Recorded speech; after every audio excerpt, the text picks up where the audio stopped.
Tonight, Trump world and particularly Fox News versus Bob Mueller. Tonight, we'll discuss what to expect from the special counsel in 2018 and also lift the lid on the all-out assault on Bob Mueller, especially the attacks from Fox News and from somebody folks in at least Westchester County ought to recognize, the former DA in particular.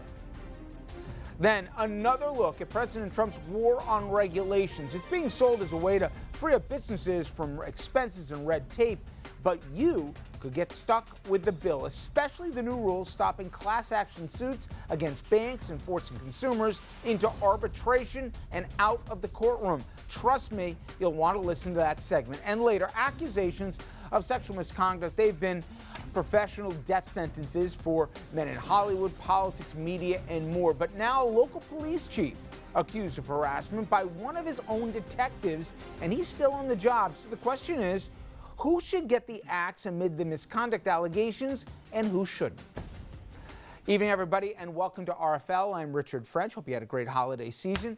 Well, we begin tonight with the increasingly coordinated and also pointed attacks coming from Trump world, specifically Republican lawmakers and a particular network, and I'll give you a hint, they start with F and end with X, that is against special counsel Robert Mueller.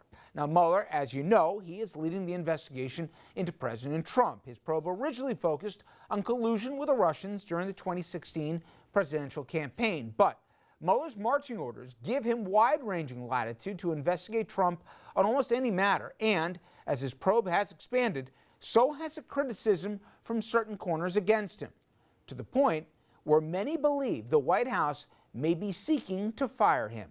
And as Trump world has begun to target Mueller, they're also increasingly targeting the FBI as well.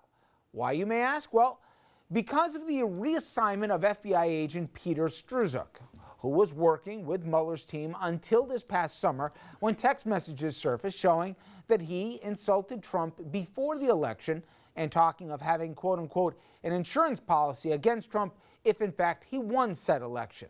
And that it has been the prominent line of attack against Mueller and the FBI, leading to hyperbolic allegations that seem to be doing 24/7 on Fox News against him. The investigation into Donald Trump's campaign has been crooked from the jump. But the scary part is we may now have proof the investigation was weaponized to destroy his presidency for partisan political purposes and to disenfranchise millions of American voters. Now, if that's true, we have a coup on our hands in America. The Mueller investigation is illegitimate and corrupt.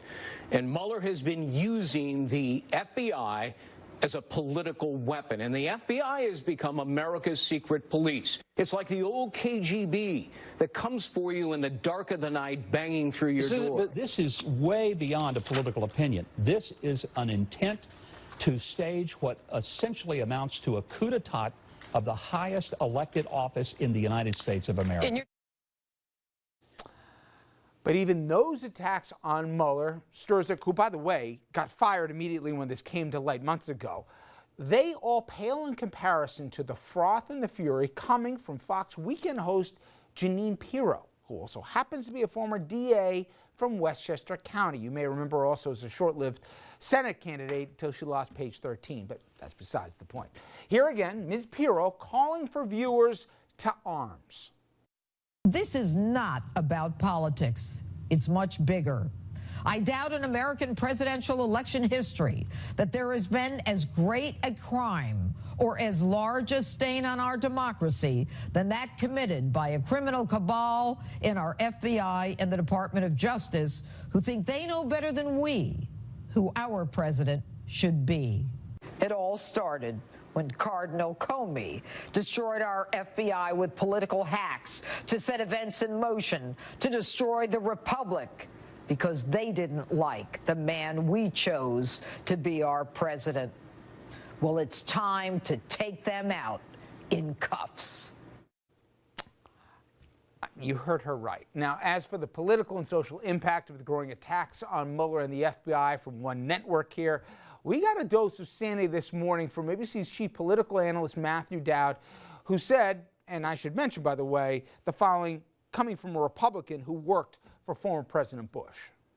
I think it's really problematic. As you know, we already have tribalism that's seeped into every major institution in the country, with two exceptions, the military and the FBI. And now we see the FBI being politicized and the special prosecutor being politicized in order to get a political gain. You would think they would try to be increasing the credibility of those last two institutions that we trust. But no, it's becoming, as I say, vested in tribalism.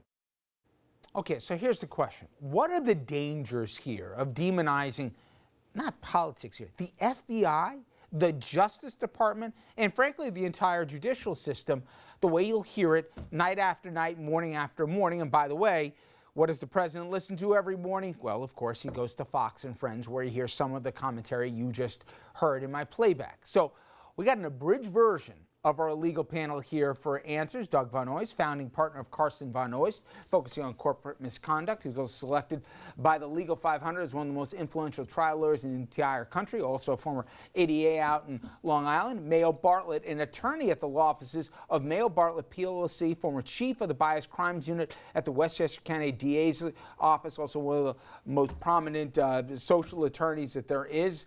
And he also, by the way, served in Westchester under the leadership of one Jeanine Pirro. Gentlemen, welcome, and a belabored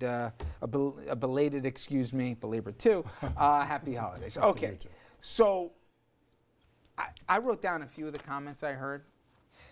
Illegitimate, corrupt, talking about our FBI in this investigation, comparing them to the KGB, a coup d'etat. You know what that means, right?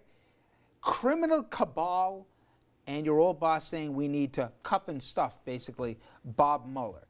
By the way, not to get facts in the way of this, but by the way, Comey, he was the guy who basically in the 11th hour torpedoed Hillary's campaign with a Hillary email probe, which they liked at the time, but now, after the fact, even though he got fired by the president, they think that he went out of his way to ruin Trump's chances. Anyway, Mayo, let's take off Republican, Democrat, any political blinders. He's right, Matthew Dowd, at the end. Fine, we demonize everything. It's exhausting. I do this every night.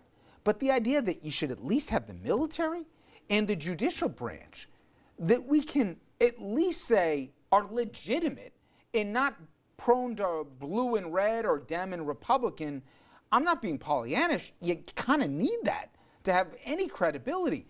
When you hear your old boss saying these things, is it disturbing or is it also dangerous? It's both, and you know, it's not the Jeanine Pirro that I knew. I tend to think that anytime you undermine an entire organization, and also anytime that you operate under the belief that FBI agents and police officers and Secret Service don't vote and don't have their own political opinions and maybe don't share that on Twitter or wherever they may share it, we're being naive. All of the people that have served under President Obama and the FBI were not necessarily Obama supporters, but they swore an oath to do their job. They protected him. You had Secret Service agents, I'm sure, who were protecting him, who didn't vote for him and hoped that he wouldn't be there any longer, but they would give their life for him. So to suggest, especially for someone who has spent the vast majority of their career in law enforcement, that because someone has their own beliefs and their own political beliefs that they can't also do their job, I think it's somewhat disingenuous, and it also, for those who haven't been around quite as long, further undermines belief in any institution. And I should note here, take out Strzok, who got fired by Mueller as soon as it became public, even though you can argue it wasn't illegal, he said it certainly was stupid. Bob Mueller is a lifelong Republican. Who's contributed to Republican campaigns far more, was appointed by a Republican president previously when he was the FBI director. By almost everyone's account, he was unimpeachable in terms of his credibility and that he was a Boy Scout straight shooter in terms of the investigation. We've seen no evidence that this has been an investigation that has broke the rules or even, twisted it one way or the other.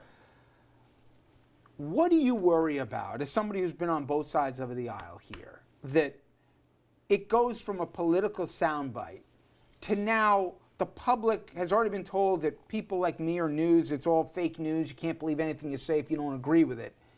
But if you can't trust the law and you can't trust the investigation, I'm just going back to Watergate, Doug. Then we might as well have believed, if you didn't have tapes, that was all made up too. And you know what, at the end of the day, if you're one party, then the person has to be innocent. If you're the other party, they have to be guilty. I don't know where this ends. Well, the biggest fear is that the comments that are going on affect the actual investigation. And you know, they can be as critical as they want. And there hasn't been any evidence, to be fair, of that yet. Right. Yeah. So the proof is in the pudding. Nobody is criticizing the process that he's undertaking to investigate what his mandate, what the crimes that may have occurred. So if he's affected by the comments, that would be the biggest problem. But there's no appearance that that's happened so far. But I know you have personal friends in the FBI, right? And you've told me there's been cases where of real interest to me around there. They're like, they don't even tell me anything. These are the guys, they don't do it for the buck, they do it for whatever. To just hear, whatever you think of this president, we all know his biography and everything else, to besmirch the entire FBI, that they're all illegitimate and they're all crooks. He, as usual, when he does things in 140 characters, he's not being specific. He demeans the intelligence agencies, he's demeaned just about every other thing. But now he's going after the FBI. We have to have faith. I mean, this is law enforcement. This is our judicial branch. I mean, we have to have faith. These are the same people who say that the police never tell a lie when they're arresting a regular citizen and that you must have done something. When they're sitting on jury duty, they have no problem convicting you. So it's selective. And at the end of the day, when you start to say that you can't trust the FBI because they're coming after you, to Doug's point, we're not talking about the sum and substance of the investigation. You hear much less about whether there was any behavior that was improper on the part of Trump's transition. You know what I'm curious though, Mayo? You worked for Jeanine Pirro. And while you may not have seen eye to eye on all things political, you've spoken well in her for as long as I've known you. The person that you saw say those things, and I'm saying some of the most outrageous things I've ever heard a talking head say, and she was a district attorney and an officer of the court, for her to say what she said, undercutting the entire judicial or the Federal Bureau of Investigation, forget that it's outrageous. Can you give any rationale for why she would go into crazy town like that? Not only was she a prosecutor, but she was one of the people who was at the forefront of defending women in domestic violence cases and sex abuse cases. And now you hear her come out and say that instead of saying that women should all be believed, or instead of saying even that there should be a hearing, that they're all fabricating. So maybe she's too close to it. Maybe she's too close a friend to Donald Trump, and maybe it's something that she should step back from. But it's certainly not the same message that was coming from her in the past. And Doug, I just think it's become so easy to say anything nowadays. And the problem is, there used to be a line where the White House wouldn't parrot it. Every morning, certain guy is watching a certain channel, and as ramped up and crazy as it gets, that'll be immediately tweeted, and then that'll be the conversation. I just think there's a consequence for people who say, hey, if the president says we shouldn't believe or trust the FBI, why should I?